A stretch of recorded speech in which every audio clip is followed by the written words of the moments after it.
तुम क्या हंस रहे, तुम भी तो खा।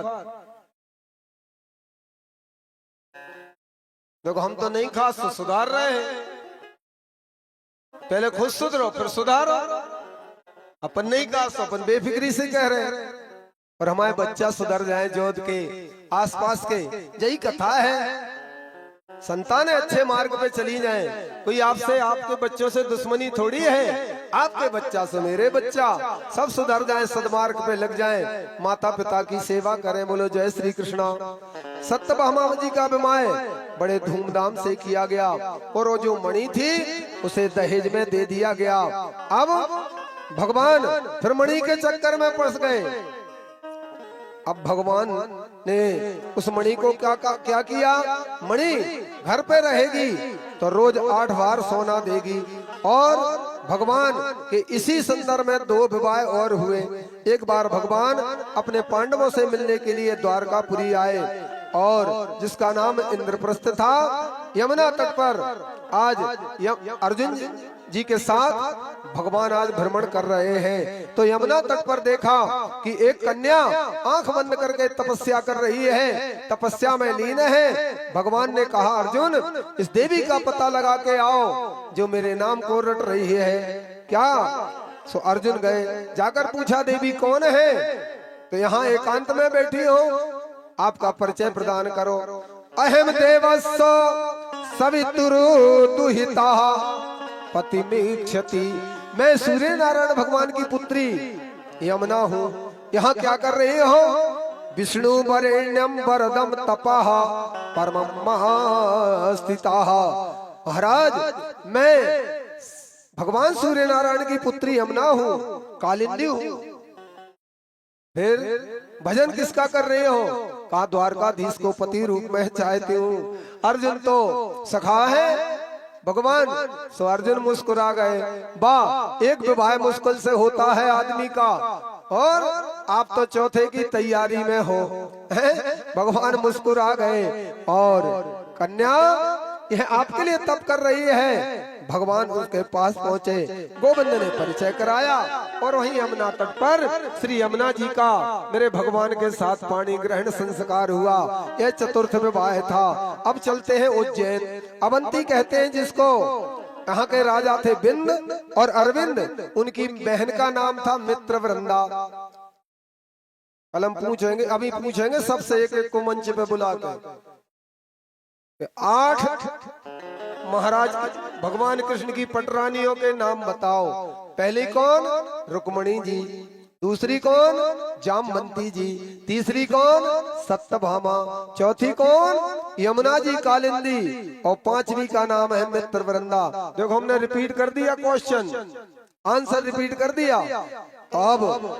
अब दुर्योधन के साथ वह इनका वर्ण करना चाहते हैं, पर मित्रवृंदा तो भगवान को दिन रात जपती थी कि द्वारकाधीश ही पति रूप में मिले। भगवान तो कौतुकी हैं। मित्रवृंदा का स्वयंवर रचा जा रहा था, उसी स्वयंवर में मेरे द्वारकाधीश भगवान पहुंच गए, और भगवान ने द्वारकाधीश ने मित्रवृंदा के गले में, मित्रवृंदा ने भगवान द्वारकाधीश के गले में माला पहना दी। मित्रवृंदा के भाइयों ने विरोध किया तो भगवान मित्रवृंदा का हरण करके ले गए। यह भगवान का कौन सा विवाह था, कौन सा था। अरे तुम्हारा ज्यादा खाया है भैया, ऐसे ही करत जाओ, आशीर्वाद दे जाओ, जैसे बने वैसे महाराज। और का क्या कछु कह रहे हो कि कल लुका था फिर देखा। अब चलते 6वें विवाह की तैयारी में। एक थे महाराज कौशल नरेश, जिनका नाम था नग्नजित, जिनकी बेटी का नाम था सत्या देवी। राजा ने प्रतिज्ञा की कि मेरे 7 बलशाली बैल हैं, जो इनको एक ही रस्सी से और इनकी नाथ को भेद दे, मैं उसी के साथ अपनी बिटिया का विवाह करूंगा। सुंदर थी, बहुत से वीर महावीर ने प्रयास किया पर कोई सफल नहीं हुआ। भगवान तो प्रेमी हैं। और यह नग्नजिंद की बेटी सत्या देवी भी चाहती थी कि गोविंद ही पति रूप में मिले। भगवान पहुंचे, भगवान ने एक साथ 7 रूप बनाए और 7 रूप बना करके 7 बैलों की नाक को छेदन कर दिया, समस्त राजाओं को मारकर भगा दिया।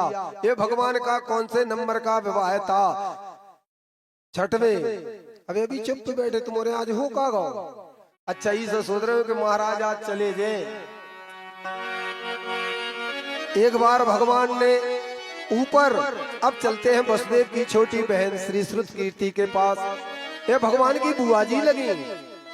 श्रुतकीर्ति श्री कृष्ण से बड़ा स्नेह करती थी और उन्होंने उनसे अपना संबंध स्थापित करने के लिए उन्होंने अपनी बेटी भद्रा का विवाह श्री द्वारकाधीश के साथ संपन्न करा दिया।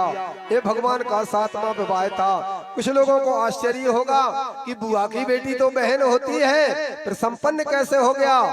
भद्रा प्रभु की बुआ की लड़की हुई, परंतु प्रभु की बुआ तो कौन है? कुंती है। ये धार्मिक संबंध होगा, इसलिए सुभद्रा का विवाह अब अर्जुन से कर दिया।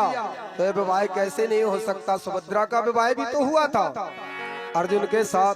तो भगवान का यह विवाह भद्रा के साथ संपन्न हुआ। एक बार भगवान ऊपर मछली घूम रही थी चक्र के साथ, उस प्रतिबिंब को देखकर मछली को लक्ष्य बना करके उसका भेदन करना था। मद्र देश के राजा की कन्या जिसका नाम लक्ष्मणा था, पानी ग्रहण किया और भगवान का ये 8वां विवाह संपन्न हुआ। भगवान के 8 विवाह तो अलग अलग हो गए। अब सुखदेव जी कहते हैं, प्राग ज्योतिषपुर का एक राजा था जिसका नाम भौमासुर था।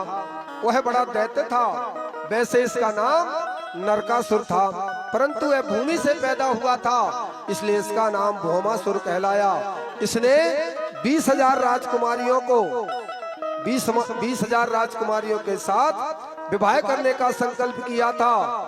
तो भगवान इस भौमासुर को पराजित करना चाहते हैं। एक राजा को हराता था और उनकी पुत्री को जेल में बंद कर देता था।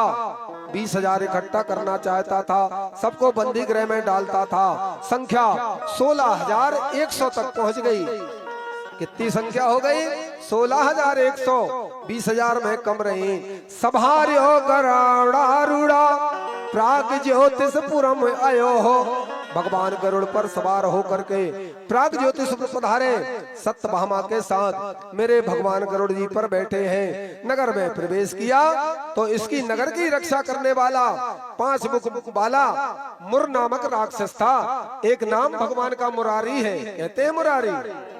श्री कृष्ण गोविंद हरे मुरारी, हे नाथ नारायण वास। मुरारी नाम है। कैसे पड़ा? मुर राक्षस का नाम है। अरि कहते हैं शत्रु को।